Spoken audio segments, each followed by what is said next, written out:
तारेवरची कसरत भाग 6. वर्किंग वुमन आणि नातेसंबंध. आई होण्याची चाहूल. काही दिवस शांततेत गेले. अन्विता आता स्वतःला थोडा वेळ द्यायचा प्रयत्न करत होती.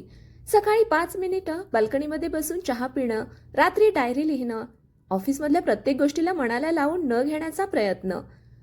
हे सगळं अजून नवीन होतं तिच्यासाठी, पण ती शिकत होती हळूहळू.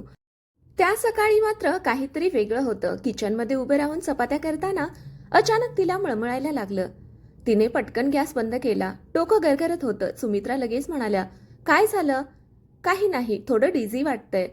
माधव चिंतेने म्हणाले, डॉक्टरकडे जाऊन ये. अन्विता हलकसं हसली. कदाचित विकनेस असेल. पण तिच्या मनात अचानक एक विचार चमकून गेला आणि त्याच क्षणी तिचं हृदय वेगाने धडधडायला लागलं. ऑफिसमध्येही तिचं मन लागत नव्हतं. लॅपटॉप समोर बसून ती सतत कॅलेंडरकडे पाहत होती. डेट्स मोजत होती. तिचे हात नकळत थरथरत होते. नाही, कदाचित मी जास्त विचार करते, ती स्वतःला समजावत होती. पण मनात कुठेतरी आशेचा एक छोटासा दिवा लागला होता. दुपारी वॉशरूममध्ये उभी राहून तिने आरशात स्वतःकडे पाहिलं. तिच्या चेहऱ्यावर भीती आणि एक्साइटमेंट दोन्ही दिसत होतं. जर खरंच तसं असेल तर? त्या विचाराने तिच्या डोळ्यात नकळत चमक आली. इतक्या दिवसांनी पहिल्यांदाच तिच्या मनात ताणापेक्षा सुंदर भावना निर्माण झाली होती. संध्याकाळी घरी आल्यावर विहानने लगेच विचारलं, तू ठीक आहेस ना? आज खूप शांततेत दिसतेस. अन्विता काही क्षण त्याच्याकडे पाहत राहिली. मग हलक्या आवाजात म्हणाली, विहान, मला तुझ्याशी काही बोलायचं आहे. त्याच्या चेहऱ्यावर काळजी उमटली. काय झालं? ती काही क्षण गप्प राहिली. तिचा श्वास वाढत होता. मला वाटतं आपण डॉक्टरकडे जावं. का? तिने मान खाली घातली आणि हळू आवाजात म्हणाली, कदाचित मी प्रेग्नंट असेन. क्षणभर वेळ जणू थांबला. विहान तिच्याकडे स्तब्ध पाहत राहिला. काय? अन्विताच्या डोळ्यात भीती होती. मी अजून शुअर नाही. पण तिचं वाक्य पूर्ण होण्याआधीच विहानच्या चेहऱ्यावर हसू उमटलं. अन्विता, खरंच? त्याच्या डोळ्यातला आनंद पाहून तिचे डोळे भरून आले. कारण कितीतरी दिवसांनी त्यांच्या आयुष्यात काहीतरी सुंदर येण्याची चाहूल लागली होती. रात्री दोघं डॉक्टरकडे गेले. क्लिनिकमध्ये बसताना अन्विताचं हृदय जोरात धडधडत होतं. तिच्या मनात हजारो प्रश्न होते. मी तयार आहे का? मी करिअर आणि बाळ दोन्ही सांभाळू शकेन? पुन्हा स्ट्रेस वाढला तर? पण या सगळ्या विचारांमध्ये एक हलकी आनंदाची लहरही होती. काही वेळाने डॉक्टर्स हसत बाहेर आल्या. कॉंग्रॅच्युलेशन्स. अन्विताच्या डोळ्यात अश्रू आले. विहानने तिचा हात घट्ट पकडला. तुम्ही पॅरेंट्स होणार आहात. त्या क्षणी अन्विताच्या मनात काहीतरी खोलवर हललं. इतक्या दिवसांपासून ती स्वतःला तुटलेलं समजत होती आणि आज तिच्या आत एक नवीन जीव वाढत होता. घरी परतल्यावर सगळ्यांना बातमी कळली. माधवांच्या डोळ्यात आनंद चमकला. मी आजोबा होणार. रोहन आनंदाने ओरडला. सुमित्राही काही क्षण स्तब्ध राहिल्या. मग त्यांनी हळूच अन्विताच्या डोक्यावर हात ठेवला. काळजी घे आता स्वतःची. त्या शब्दात आज पहिल्यांदाच फक्त सासू पण नव्हतं, मातृत्व होतं. रात्री झोपताना अन्विता शांतपणे विहानच्या खांद्यावर डोकं ठेवून पडली होती. घाबरतेस? तो हळू आवाजात म्हणाला. ती हलकसं हसली. खूप. मी आहे ना. त्या 4 शब्दांनी तिच्या मनात पुन्हा ऊब पसरली. तिने हलक्या हाताने स्वतःच्या पोटावर हात ठेवला आणि नकळत तिच्या ओठांवर हसू उमटलं. कारण अनेक महिन्यांच्या अंधारानंतर तिच्या आयुष्यात पहिल्यांदाच आशेची एक छोटीशी पहाट उगवत होती. आनंदासोबत वाढलेली भीती. घरात आता वेगळंच वातावरण होतं. सुमित्रांच्या चेहऱ्यावर हलकसं समाधान दिसत होतं. माधव सतत फ्युचर प्लॅन्सबद्दल बोलत होते. रोहन तर आधीपासूनच मी कूलेस्ट काका असणार म्हणत फिरत होता. आणि विहान, तो तर अक्षरशः बदलून गेला होता. हळू चाल, वेळेवर खा, लॅपटॉप बंद कर आता. त्याची प्रत्येक गोष्ट आता अन्विताभोवती फिरत होती. हे सगळं पाहताना अन्विताच्या मनात ऊब पसरत होती. पण त्या आनंदासोबत एक भीतीही हळूहळू वाढत होती. दुसऱ्या दिवशी सकाळी ती ऑफिसला जायला तयार होत होती. सुमित्रा लगेच म्हणाल्या, आता एवढी धावपळ कशाला? थोडं सांभाळून. अन्विता शांतपणे म्हणाली, आई, अजून सुरुवात आहे. मी मॅनेज करेन. सुमित्रा काही बोलल्या नाहीत, पण त्यांच्या चेहऱ्यावर काळजी स्पष्ट दिसत होती. ऑफिसमध्ये पोहोचल्यावर नेहाला बातमी समजली. ती आनंदाने तिला मिठी मारत म्हणाली, oh my god, congratulations. Anvita हलकसं हसली. कितीतरी दिवसांनी तिचं हसू इतकं नैसर्गिक वाटत होतं. ती जागेवर बसताच पुन्हा मेल्स सुरू झाले. Urgent review, need revisions, meeting at 4. तिच्या चेहऱ्यावरचा आनंद हळूहळू कमी होत गेला. तिने नकळत स्वतःच्या पोटावर हात ठेवला. आता ती एकटी नव्हती आणि म्हणूनच तिची भीती वाढत होती. दुपारच्या मीटिंगमध्ये मल्होत्रा सरांनी नवीन प्रोजेक्ट अनाऊन्स केला. Anvita, you will lead this one. सगळ्यांनी टाळ्या वाजवल्या. पूर्वी असं झालं असतं तर ती आनंदी झाली असती, पण आज तिच्या मनात ताण निर्माण झाला. मीटिंग संपल्यावर ती त्यांच्या कॅबिनमध्ये गेली. Sir, I need to tell you something. Yeah. ती काही क्षण शांत राहिली. Sir, I am pregnant. Malhotra sir काही सेकंड शांत राहिले, मग औपचारिक हसू देत म्हणाले, ओ कॉंग्रॅच्युलेशन्स. पण त्यांच्या चेहऱ्यावरचा बदल अन्विताच्या नजरेतून सुटला नाही.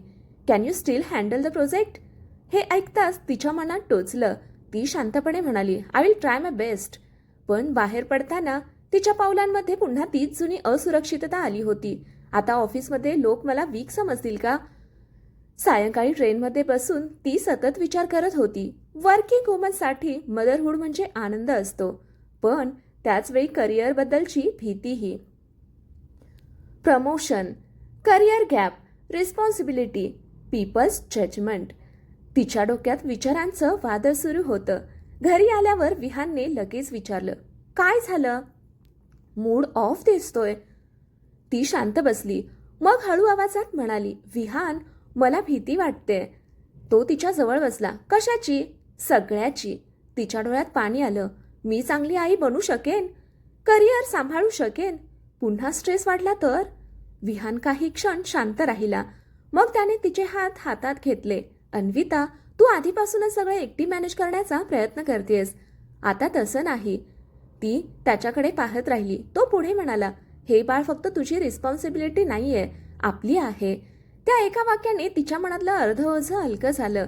कारण कितीतरी स्त्रिया आई होतानाही सगळं एकट्याने उचलतात, पण आज पहिल्यांदाच तिला वाटलं ती एकटी नाहीये.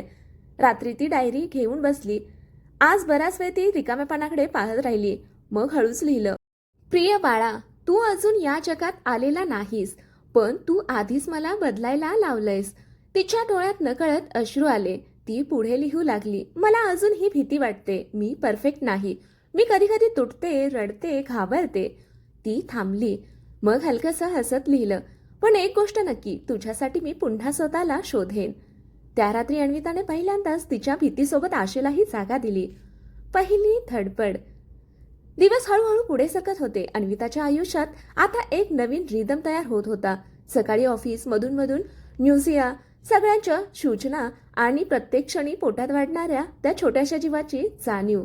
ती आता चालताना, खाताना, अगदी रडताना सुद्धा एकटी नव्हती. त्या सकाळी मात्र ती खूप थकलेली उठली. रात्रभर तिला नीट झोप लागली नव्हती. एका बाजूला ऑफिस प्रोजेक्टचा प्रेशर, दुसऱ्या बाजूला शरीरात होणारे बदल. ती आरशासमोर उभी राहून स्वतःकडे पाहत होती. डोळ्याखाली काळी वर्तुळं वाढली होती, पण चेहऱ्यावर एक वेगळी सॉफ्टनेस आली होती. तेवढ्यात विहान मागून आला. आज लीव घे. ती लगेच म्हणाली, इम्पॉसिबल. तो नाराजीने म्हणाला, तू अजूनही स्वतःला मशीन समजतेस. अन्विता हलकसं हसली. मशीन असते तर कदाचित कमी थकले असते. हे ऐकून विहान शांत झाला, कारण तिच्या त्या हसण्यातही थकवा दडलेला होता. ऑफिसमध्ये आज खूप मोठी प्रेझेंटेशन होती. मल्होत्रा सर सतत प्रेशर टाकत होते. क्लायंटला इम्प्रेस करायचं आहे. अन्विता लॅपटॉप समोर बसली होती, पण आज तिचं शरीर साथ देत नव्हतं. तिला वारंवार चक्कर येत होती. नेहा लगेच म्हणाली, तू ठीक नाहीयेस. मी ठीक आहे. Anvita, stop pretending every time. हे ऐकताच ती काही क्षण शांत राहिली, कारण खरंच ती कायम मी ठीक आहे म्हणत स्वतःलाच फसवत होती. प्रेझेंटेशन सुरू झाली. कॉन्फरन्स रूममध्ये सगळे बसले होते. अन्विता बोलत होती, स्लाइड्स एक्सप्लेन करत होती. अचानक तिच्या डोळ्यांसमोर अंधारी यायला लागली. श्वास जड झाला. तिने टेबल पकडलं. नेहा लगेच उठली. अन्विता. रूममध्ये गोंधळ उडाला. मल्होत्रा सर घाबरले. वॉटर. अन्विता कसबसा बसली. तिच्या डोळ्यात भीती होती. तिने पटकन स्वतःच्या पोटावर हात ठेवला. बेबी. तिच्या ओठांतून नकळत शब्द बाहेर पडला. नेहा तिला लगेच हॉस्पिटलमध्ये घेऊन गेली. विहानलाही फोन केला. हॉस्पिटलच्या कॉरिडॉरमध्ये बसलेली अन्विता अक्षरशः थरथरत होती. तिच्या डोक्यात एकच भीती होती, माझ्या बाळाला काही झालं तर? तिच्या डोळ्यातून सतत अश्रू वाहत होते. मी इतका स्ट्रेस का घेतला? ती स्वतःलाच दोष देत होती. थोड्या वेळाने डॉक्टर बाहेर आल्या. Relax, baby is fine. हे ऐकताच अन्विताचा बांध फुटला. ती जोरात रडू लागली. ते रडणं भीतीचं होतं, सुटकेचं होतं आणि आई होण्याच्या पहिल्या खोल भावनेचंही. विहान धावतच हॉस्पिटलमध्ये आला. त्याने अन्विताला रडताना पाहिलं आणि लगेच तिच्या जवळ बसला. हे हे एव्हरीथिंग ओके? अन्विता रडत म्हणाली, मला खूप भीती वाटली. तो तिच्या केसांवरून हात फिरवत म्हणाला, आपलं बाळ ठीक आहे. त्या शब्दांनी तिचं रडणं आणखी वाढलं, कारण त्या क्षणी तिला पहिल्यांदाच पूर्णपणे जाणवलं, ती आता फक्त पत्नी किंवा एम्प्लॉई नव्हती, ती आई बनत होती. डॉक्टर शांतपणे म्हणाल्या, स्ट्रेस कमी घ्या, शरीराला रेस्ट हवा आहे. मग त्यांनी थोडं कठोरपणे विचारलं, तुम्ही स्वतःला एवढं पुश का करता? अन्विता शांत झाली, कारण त्या प्रश्नाचं उत्तर तिच्याकडेही नव्हतं. कदाचित वर्षानुवर्षे सगळं परफेक्ट करायचं, या दबावाखाली ती जगत होती. घरी आल्यावर सुमित्रा खूप घाबरलेल्या होत्या. काही झालं नाही ना बाळाला? अन्विता हलक्या आवाजात म्हणाली, नाही आई. सुमित्रांनी लगेच तिच्या डोक्यावर हात ठेवला. आता ऑफिस कमी कर. त्यांच्या आवाजात फक्त आज काळजी होती, टोमणे नव्हते. रात्री अन्विता बेडवर शांत पडली होती. तिने हलक्या हाताने स्वतःच्या पोटावर हात ठेवला. डोळ्यातून नकळत अश्रू वाहत होते. विहान तिच्या जवळ बसला. काय झालं? ती हळू आवाजात म्हणाली, आज पहिल्यांदाच मला खरंच आई असल्यासारखं वाटलं. तो हलकसं हसला. अन्विता पुढे म्हणाली, आणि त्याचवेळी मला जाणवलं, मी स्वतःची काळजी घेतली नाही तर या छोट्याशा जीवाचीही घेऊ शकणार नाही. त्या रात्री एक वर्किंग वुमन, एक पत्नी आणि एक होणारी आई पहिल्यांदा स्वतःला थांबवून श्वास घ्यायला शिकत होती. निर्णय. हॉस्पिटलमधल्या त्या दिवसानंतर सगळंच बदलायला लागलं होतं. घरात आता अन्विताभोवती एक वेगळीच काळजी दिसत होती. सुमित्रा सकाळी उठल्यावर लगेच विचारायच्या, दूध प्यायलंस? औषध घेतलंस? जास्त उभं राहू नकोस. माधव तर रोज फळं घेऊन यायचे. रोहन सतत जोक्स करून तिला हसवायचा प्रयत्न करत होता. आणि विहान, तो तर अक्षरशः तिची सावली झाला होता. पण या सगळ्या काळजीतही अन्विताच्या मनात एक मोठा प्रश्न सतत उभा राहत होता, मी सगळं खरंच मॅनेज करू शकेन? दुसऱ्या दिवशी सकाळी ती ऑफिसला निघण्यासाठी तयार होत होती. विहानने तिला पाहताच विचारलं, पुन्हा ऑफिस? डॉक्टरने रेस्ट सांगितलंय. अन्विता शांतपणे म्हणाली, मी कायम घरी नाही बसू शकत विहान. तो काही क्षण शांत राहिला, मग हलक्या आवाजात म्हणाला, तू स्वतःला प्रूव्ह कोणाला करतेयस? हे ऐकताच ती थांबली, कारण खरंच ती कोणाशी स्पर्धा करत होती. ऑफिस, समाज की स्वतःशीच. ऑफिसमध्ये पोहोचल्यावर तिला सगळ्यांच्या नजरा जाणवत होत्या. कुणाच्या चेहऱ्यावर सिंपथी, कोणाच्या नजरेत क्युरियोसिटी. रिया लगेच जवळ आली. नाव यू शुड स्लो डाऊन. त्या आवाजात काळजीपेक्षा सस्पिरियरिटी जास्त होती. अन्विता फक्त हलकसं हसली. पूर्वी असं बोललं की तिच्या मनाला लागायचं, पण आता ती थकली होती सतत स्वतःला एक्सप्लेन करून. दुपारी मल्होत्रा सरांनी तिला केबिनमध्ये बोलावलं. सिट. त्यांचा आवाज नेहमीपेक्षा मवाळ होता. हेल्थ ओके नाव? Better sir. ते काही क्षण शांत राहिले, मग म्हणाले, look, this project needs long hours travelling too. अन्विताचं हृदय हळूहळू धडधडायला लागलं. Sir, I can manage. Malhotra सरांनी तिच्याकडे सरळ पाहिलं. Can you? Or are you forcing yourself again? हे ऐकताच ती शांत झाली, कारण पहिल्यांदाच कोणीतरी तिच्या होईल मॅनेज या शब्दामागचा थकवा ओळखला होता. त्यांनी पुढे प्रपोजल दिला. Take temporary work from home, support role for new months. Anvita दचकली. Sir, but my promotion? ते स्पष्टपणे म्हणाले, मे बी डिलेड. हे ऐकताच तिच्या मनात काहीतरी तुटलं. इतक्या वर्षांची मेहनत, लेट नाईट्स, स्ट्रेस, सगळं डोळ्यासमोर आलं.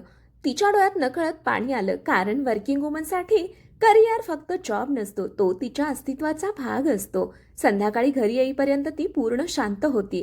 विहानने लगेच ओळखलं. काय झालं?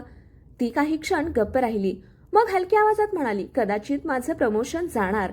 विहान शांतपणे ऐकत होता. वर्क फ्रॉम होम रोल दिलाय काही महिन्यांसाठी. ते चांगलं आहे ना? अन्विता अचानक भावूक झाली. तुला माहितीये मी त्या प्रमोशनसाठी किती मेहनत घेतली होती? तिच्या डोळ्यात अश्रू आले. आणि आता सगळ्यांना वाटेल प्रेग्नन्सी झाली म्हणून करिअर थांबलं. तिचा आवाज तुटत होता. मी सेल्फिश वाटतेय का? विहान तिच्या जवळ आला. नाही. तो शांतपणे म्हणाला, तुझं करिअर तुझ्यासाठी महत्वाचं आहे आणि ते चुकीचं नाही. हे ऐकताच तिच्या डोळ्यातून अश्रू वाहू लागले, कारण कितीतरी स्त्रियांना आई होताना स्वतःची स्वप्न गिल्टी वाटायला लागतात. रात्री बाल्कनीमध्ये बसून ती बराच वेळ शहराकडे पाहत होती. तिच्या मनात दोन भावना सतत भिडत होत्या. एकीकडे तिचं बाळ, दुसरीकडे तिचं करिअर. स्त्रीने नेहमी एकच निवडावं का लागतं? हा प्रश्न तिच्या मनात घुमत होता. तेवढ्यात सुमित्रा तिच्या जवळ आल्या. त्या काही क्षण शांत उभ्या राहिल्या. मग हळू आवाजात म्हणाल्या, मी तुझ्या वयाची होते तेव्हा मला टीचर व्हायचं होतं. अन्विता आश्चर्याने त्यांच्याकडे पाहू लागली. पण लग्न, मुलं आणि मग ते स्वप्न मागे राहिलं. त्यांच्या डोळ्यात हलकी वेदना होती.